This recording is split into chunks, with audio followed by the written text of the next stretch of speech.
Sunday lunch menu. So simple menu தான், but ஆளுக்கு ஒரு வேலை பிரித்து பண்ணிக்கிட்டு இருந்தோம். காடை வாங்கிட்டு வந்திருந்தாங்க. ஸோ அதை 65 மாதிரி பண்ணிக்கலாம், சிக்கனில் பிரியாணி பண்ணிக்கலான்னு நான் காடை மேரினேஷன் தான் பண்ணிகிட்டு இருந்தேன். ஸோ எனக்கு தெரிஞ்ச குக்கிங் தான் பண்ணிகிட்டு இருந்தேன்.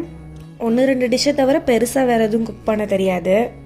Ginger garlic paste, 65 masala, curd, salt, cornflour இதெல்லாம் போட்டு மேரினேஷன் பண்ணியாச்சு. ஃபைனலி லெமன் போட்டு அதை அப்படியே மேரினேஷனுக்கு வச்சாச்சு. அந்த கேப்பில் பிரியாணிக்கான ப்ரிப்பரேஷன் பண்ணலான்னு அதான் பண்ணிகிட்டு இருந்தேன். ஃபஸ்ட்டு அரிசி ஊற வச்சாச்சு. குக்கர் இல்லாமல் பண்ணலான்னு பிரியாணி சட்டியில் தான் பண்ணியிருந்தேன். பிரியாணி ஸ்பைஸ், ஆனியன், புதினா மல்லி இதெல்லாம் போட்டு நல்லா வதக்கிட்டு ginger garlic paste, chicken, biryani masala அவ்வளோதான் போட்டிருந்தேன். நல்லா கொதித்து வந்ததுக்கப்புறம் ரைஸ் போட்டு மூடியாச்சு. ஸோ அது தம்மில் இருக்கிற டைமில் இந்த சைடில் 65யும் போட்டாச்சு. இதுக்கு சைட் டிஷ்ஷாக சிக்கன் கிரேவியும் பண்ணியிருந்தேன். அதை நெக்ஸ்ட் வீடியோவில் ஷேர் பண்ணுறேன்.